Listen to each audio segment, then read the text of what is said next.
Udah subscribe belum? Kalau belum ya subscribe lah. Dan jangan lupa nyalakan loncengnya. Kalau enggak, retak tinggalkan buat.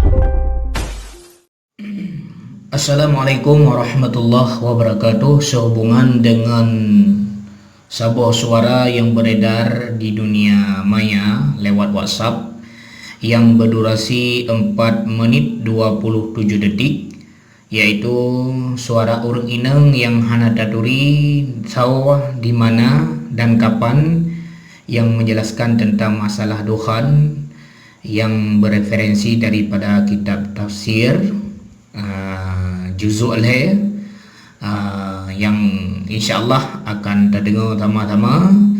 Cuman uronyo tanda kiamat letak kerana pelemah Allah. Pajan yang terjadi hanya Allah yang tahu.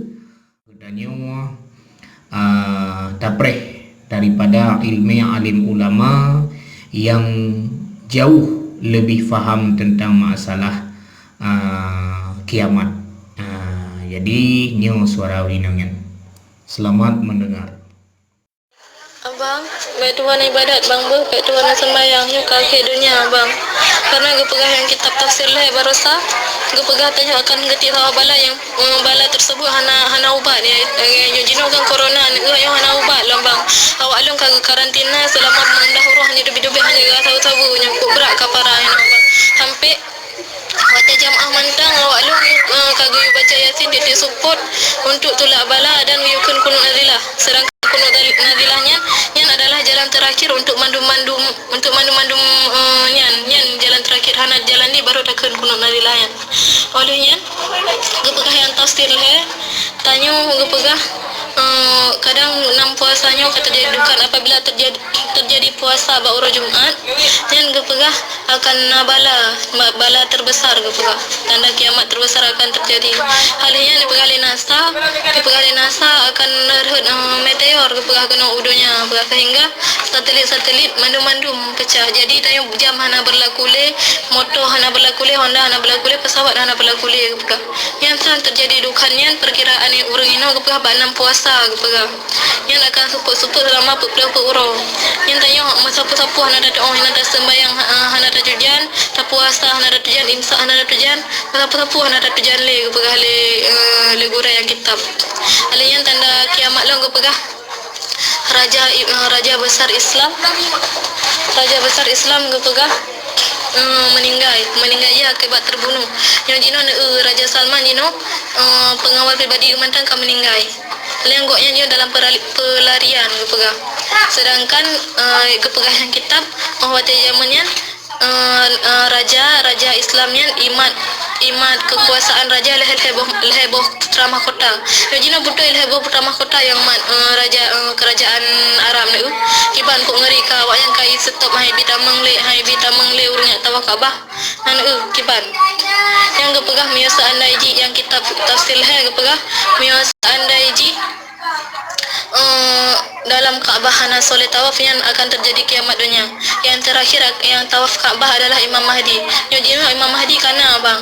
Ide gepegah yang sabar wae ide nyojino dengan tengah berada di Palestina cuma tiro dua yang dipugoknya. Yang dipugoknya cuma tiro dua alihnya dia putuh hai raja yang zalim dipegah nanti Imam Mahdi kana.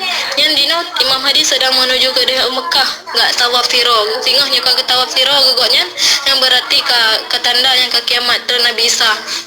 Nya dua orang tu kadang kata Imam Mahdi ke dia Arab enggak tahu asiro ke angka hinan nanti hinan yang kerajaan Arab nanti yang pimpin kerajaan Arab adalah Imam Mahdi ya untuk sembahyang ini maka bersama Nabi Isa gua angga perandaja inan. Sedangkan tanyo inon gepegah yang kitab tafsir tanyo urang yang kan dari Arab perang dengan urang India. Padahal nyata-nyata tanyo musuh di dunia urang Cina. Tapi gepegah yang kitab urang India. Lofu hana londuku si dua butuh itu gepegah padahal ino emang India tinggal berperang gepegah. Angkanya ni sembahyang bang kok ngeri kadang watai hana truk pelontu orang le dukannya gepegah pelontu masa untuk itu bit mata urang dari barat. yan pertuturan kan lagi awak tanya kadang perkiraan ke pegah 1 tahun bandingan dengan 1 bulan bandingan 1 minggu 1 minggu bandingan 1 hari bandingan sesaat hana ada dong mata ada sembahyang hana ada jawab deh makanya yang di saat yang kadang ke pegah hantu akan dajanya akan yang manu-manu murung pengaruh manu-manu daya ke pegah hang lebih dari rumah dan supaya daya kenang dajanya ke pegah harusnya surat Al-Kahfi berterafai dalam tubuh tu tipe ayat pertama yang niron benafai nanti apa nanti ngalun yang nanti yang keron nafai surat Al-Kahfi tipe ayat pertama yang sembahyang berdua yang teman lupa emang hana lewat dia boleh leha habis masa bang nanti